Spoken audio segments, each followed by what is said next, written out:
Hello दोस्तों। आज हम इस टॉपिक में कंकाल तंत्र के बारे में बात करेंगे। ज़्यादा समय न बर्बाद करते हुए आइए शुरू करते हैं। आज का हमारा पहला प्रश्न है, पेशियाँ 3 प्रकार की होती हैं जिसमें शामिल नहीं होता है। तो सबसे पहले हम जानते हैं पेशियाँ के बारे में। पेशी एक अस्थि से निकलती है जो उसका मूलबंध कहलाता है और दूसरी अस्थि पर कंडारा द्वारा लगती है जो उसका चेष्टा बिंदु होता है। अब देखते हैं इसके विकल्प को कि पेशियाँ 3 प्रकार की होती हैं परंतु इसमें क्या शामिल नहीं होता है। विकल्प कुछ इस प्रकार है, तंत्रिका पेशी, कंकाल पेशी, चिकनी पेशी, हृदय पेशी। राइट आंसर इज ऑप्शन है तंत्रिका पेशी। तंत्रिका पेशी शामिल नहीं होता है। अब देखते हैं अगले क्वेश्चन को। बॉल और सर्किट जॉइंट कौन सा होता है? इमेजिन कीजिए दोस्तों, मैं आपको 4 विकल्प दे रही हूँ, एंगल, एल्बो, शोल्डर, थंब। अब आपको इमेजिन करना है दोस्तों कि बॉल और सर्किट जॉइंट किसे कहते हैं या कहाँ पे होता है हमारे शरीर में। Right answer is option C, shoulder joint. Shoulder joint को ही बॉल और सर्किट जॉइंट कहते हैं।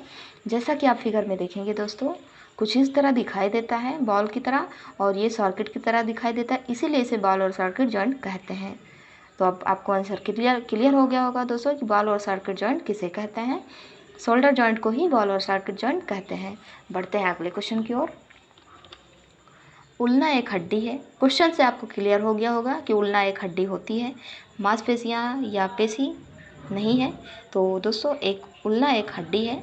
अब इसमें देखेंगे कि इसमें क्या नहीं पाया जाता है। ऑप्शंस हैं पैर, खोपड़ी, छाती, भुजा। आंसर आप गेस कीजिए, आपके पास 5 सेकंड का वक्त है। आशा करते हैं दोस्तों आपने आंसर गेस कर लिया होगा। आपका सही आंसर होगा ऑप्शन डी, भुजा। उल्ना एक हड्डी है परंतु इसमें भुजा नहीं पाया जाता है, जैसा कि आप फिगर के माध्यम से समझ सकते हैं। अब बढ़ते हैं अगले क्वेश्चन की ओर। हमारे शरीर की सबसे बड़ी पेशी कौन सी है? आइए देखते हैं दोस्तों कि शरीर में सबसे बड़ी पेशी कौन सी होती है। ऑप्शंस हैं ग्लूटियस मैक्सिमस, स्टेपियस, ए और बी दोनों, या इनमें से कोई नहीं। आपका सही जवाब होगा ऑप्शन ए, ग्लूटियस मैक्सिमस। हमारे शरीर की सबसे बड़ी पेशी ग्लूटियस मैक्सिमस होती है, जो कि फिगर में आप देख सकते हैं दोस्तों, जो कि हिप्स पे पाई जाती है। नेक्स्ट क्वेश्चन, मायोसिन व एक्टिन क्या है? तो दोस्तों सबसे पहले हम जानते हैं एक्टिन क्या होता है उसके बारे में। एक्टिन ऊर्जा का उत्पादन नहीं करता है, यह एक लंबे फाइबर की तरह होता है। मायोसिन बल उत्पन्न करने के लिए ऊर्जा का उपयोग करता है। अब देखते हैं विकल्प को। विकल्प कुछ आपके सामने इस प्रकार हैं, पेशीय वसा, पेशीय प्रोटीन या पेशीय एंजाइम। आप जल्दी जल्दी आंसर को गेस कीजिए। आपका सही आंसर होगा ऑप्शन सी, पेशीय प्रोटीन। मायोसिन व एक्टिन पेशीय प्रोटीन होते हैं। नेक्स्ट क्वेश्चन, हमारे पेशी में उपस्थित सबसे भारी प्रोटीन कौन सी होती है? आइए देखते हैं दोस्तों। ऑप्शंस हैं टाइटिन, मायोसिन, एक्टिन, इनमें से कोई नहीं। सही जवाब होगा ऑप्शन ए, टाइटिन। हमारे पेशी में उपस्थित सबसे भारी प्रोटीन टाइटिन होती है। बढ़ते हैं अगले क्वेश्चन की ओर। मानव शरीर की सबसे पतली हड्डी का नाम क्या है? तो दोस्तों आइए देखते हैं कि सबसे पतली हड्डी का नाम क्या होता है और ये कहाँ पर पाया जाता है। ऑप्शंस कुछ आपके इस प्रकार हैं, फेबुला, रकाब, कान की हड्डी, इनमें से कोई नहीं। आंसर को आप गेस कीजिए। आपका सही जवाब होगा ऑप्शन है फेबुला। मानव शरीर की सबसे पतली हड्डी फेबुला है, जो कि पैर में पाई जाती है। जैसा कि आप फिगर में देखेंगे दोस्तों, पैर में सबसे पतली हड्डी फेबुला होती है और सबसे मोटी हड्डी टीबिया होती है। जैसे क्वेश्चन में आपसे पूछ लिया जाए कि टीबिया हड्डी कहाँ पर पाया जाता है, तो आप बता सकते हैं कि पैर में। इसे चमकीली हड्डी भी कहते हैं। कभी कभी किसी व्यक्ति का पैर टूट जाता है तो टीबिया हड्डी, मोटी वाली हड्डी ही टूटती है और इस स्थिति को शाफ्ट फ्रैक्चर भी कहते हैं। अब देखते हैं अगले क्वेश्चन को। कंकाल पेशी और हड्डी को आपस में जोड़ने वाला ऊतक कौन सा होता है? आइए देखते हैं ऑप्शंस, लिगामेंट, तंत्रिका, कंडारा, ये सभी। आंसर आप गेस कीजिए दोस्तों। अभी मैं आपको सही आंसर बताती हूँ, पहले आप आंसर को गेस कीजिए।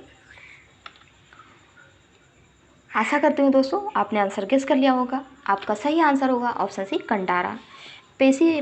कंकाल पेशी और हड्डी को आपस में जोड़ने वाला ऊतक कंडारा होता है। बढ़ते हैं अगले क्वेश्चन की ओर। मानव शरीर में कितने प्रकार की मेखला, ग्रिडल्स होता है? ऑप्शंस हैं 5, 7, 4, 2।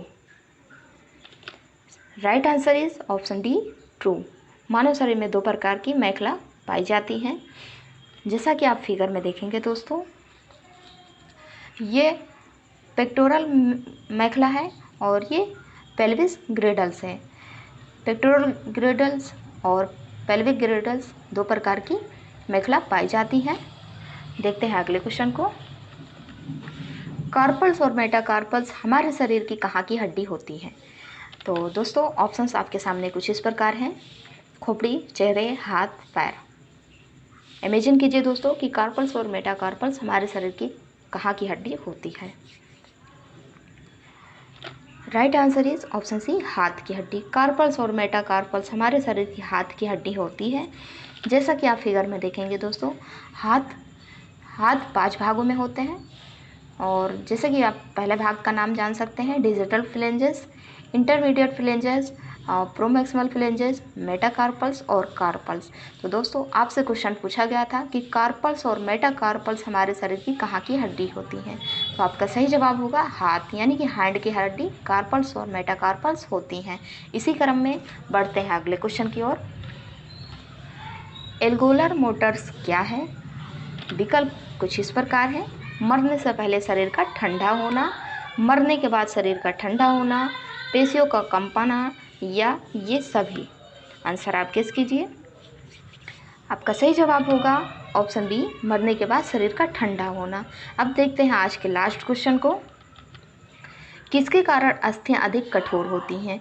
यानी कि हमारे शरीर में ऐसा क्या होता है जिसके कारण हमारी हड्डियां अधिक मजबूत होती हैं, स्ट्रांग होती हैं?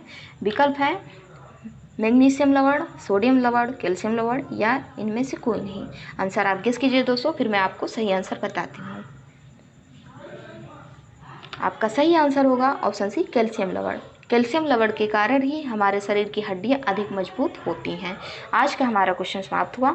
हमारे वीडियो को शेयर करें एवं चैनल को सब्सक्राइब करें। जय हिंद।